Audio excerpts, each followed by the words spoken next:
I am the Boontang Boy and I am a successful Splash franchise owner at 18 years old. I wanted to bring my ideologies to a hot area like Israel and Palestine to resolve tensions in the region. Soon I gathered enough resources to open an international branch in Israel, bought a store, and set up shop. All that was left was the inspector to come and check it out. On the day the inspector came I was excited. I woke up extra early that day, washed my Boontang extra clean and tidy, and I knew all I needed was his approval for my bar to open. When I met the inspector at my new Splash he was already inspecting the place and I couldn't be happier to see him. So what are the holes in the bathroom? Why it's the Splash issued glory holes. Okay, but make sure it does not cause problems and you'll be open for business. Okay, definitely. I'm very gay that I can start my new franchise today. #rainbows and pride. After I said that the inspector had a look on his face, he seemed displeased and a little sense of worry came to me. Is something wrong, Inspector? No, nothing is wrong. I'm looking forward to opening and having a drink. I was glad there was nothing wrong and it seemed like it was going to be a future of Boontang success for Israel, Palestine, and I. Later that night Splash Israel was open for business.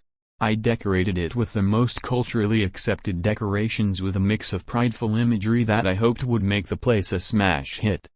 That night the doors swung wide open to the people of Israel and Palestine. The opening line was long and I was ecstatic for all the people of the states. And surprise surprise, the inspector came. I welcomed him to the establishment, but he had a look of suspicion to his face, so I asked him about it. What's wrong? Nothing much. I'm just surprised at the crowd that came tonight, a little flamboyant for me and possibly the people of Israel.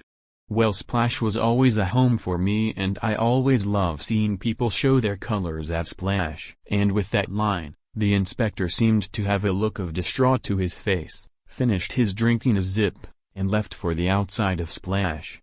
At the time I didn't think much of it, and I shrugged it off because maybe he didn't think much of the establishment but the Boontang business was booming. Later that night I was closing the bar, and to my shock the inspector was there with a look on his face. Wow, Mr. Inspector, what a surprise. How did you like the opening of the bar? It was okay, but we need to talk. I don't think this bar will be good in Israel, and I think you should move your business to another location. I was shocked to hear the inspector say this. What do you mean? Is there something wrong with the building codes? Did something happen with the permits? No, it is just I've been in Israel a while, and I know the business you're trying to open may not last long here. Why is that? Because these types of businesses typically are not supported by people in the region and get vandalized or destroyed physically by the people of the state. Oh no, that's terrible. Well, I want to be the difference in the region and help with struggling people all over with the good name of Splash, no matter the costs. As you wish then. The inspector left for the night, but what he said did not worry me. I was still determined to make a splash in the region and bring joy and gayness to the area. The next day was a Saturday, and I knew that it was the Shabbat for the people of the state, so business would not be booming. For me it was a time to organize for the upcoming week and prepare. Little did I know that someone else made a splash at my Splash. When I went to work on Saturday morning I was absolutely shocked. The building was absolutely destroyed. All I could think was, who did this? Why now? Especially when we did so well at opening. I rummaged through the pieces and tried to salvage what I could, but little did I know that there were fragments of an explosive with what looked like the flag of Israel on it. I was shocked. I assumed it was an attack from the state, but that didn't deter me from opening. I quickly rebuilt the building with my biggest, hardest, and strongest construction workers. In no time at all Splash was back in business to the people of Israel, but it had been late and I had to open the next morning. The next day, it was a Friday, and I knew I could offer a special to the people of Palestine to expand my business, and lucky enough I had opened in the nick of time. I was walking to the bar and to my surprise it was destroyed again. Blown up with a blown up bus next to it. I thought it was damn Israel this time. I rummaged through the beautiful new building to find out who did it, and lo and behold I found a flag, not an Israeli flag but a Palestine one. It was burnt up, but yes, it was from Palestine. I was distraught to say the least, especially after putting up advertisement for a week in Palestine to promote my new deal. I guess one could say they did not approve of the idea, but that did not stop me again. I rebuilt Splash again, but then Iran blew it up. I then rebuilt it again, but Saudi Arabia threw a missile at it and blew it up. And again different countries in the region kept at attacking my dear Splash. It was as if nobody wanted me around to open this bar here, and I did not understand. After the last time my Splash in Israel was destroyed, I decided to move the location. I picked somewhere where nobody would want to attack or terrorize my business. I moved it to the Gaza Strip and Israel wall. Not just near it, no, I moved it inside it. Now with 2 entrances I could entertain both sides of the state and start to grow and promote Boontang ideology. Soon Splash was going to be open again, and soon I would have the greatest business of Boontang in the Middle East and hopefully lessen tension in the region. The next day was the opening of Splash, and was a festival in the area, and I had hoped many people would have fun and come to Splash after for the after party. I was excited and optimistic for the future, for once I was about to make a splash for Israel and it would be fantastic. But everything changed when the Hamas nation attacked. On that day I remember a group named Hamas attacked the people of Israel in retaliation for the way their living condition were in the Gaza Strip. I had heard rumors about it but never had such difficulties in my business with electricity and clean running water. But I knew this violence had to be resolved before more people had lost their lives.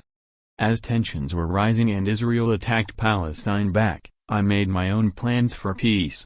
I was going to have the Boontang balls, a series of parties, or balls, where people from both sides would get a discount on any purchases if they showed up holding hands with someone from the other side. Such that if an Israeli and a Palestinian held hands and declared peace they would get massive discounts on any purchase. I knew it was not much, and at first business was slow, but as time passed people needed relief and some refugees from Palestine would come in on their errands and people from Israel with broken infrastructure came in from their side and used amenities of the business, like the bathroom. Both sides didn't seem to like each other and had their issues. But as time passed the people of Palestine and Israel would try and find relief from the war with its splash-issued glory holes, and the benefit of that is that you don't know which side is where when either is using the hole, so people were surprised to find that someone from Palestine was servicing someone from Israel and vice versa. Soon the people were learning the Boontang ideology, that Boontang was Boontang. It doesn't matter who the Boontang is with, but we all have the Boontang for each other.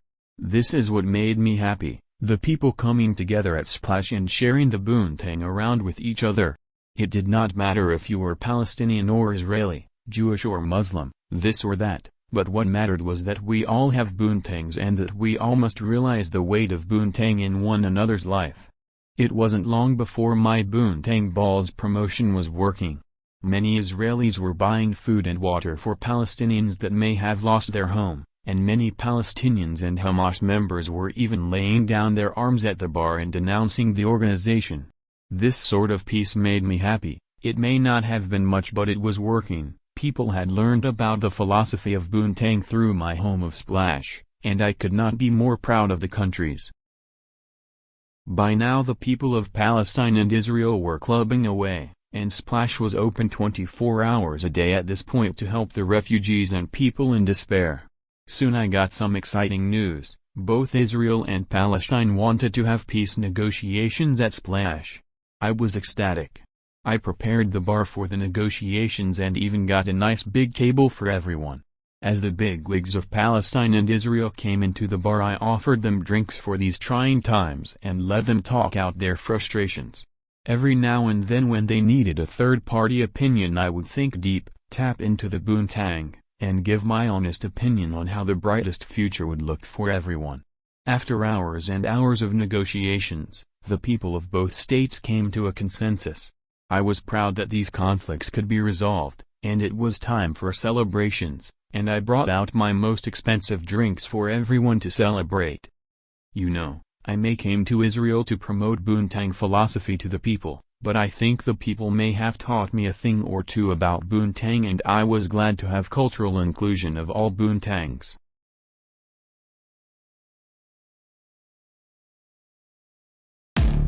It was a mistake to come here. Your cum sucks dick. A splash of cum to seal the deal. Council of Cum.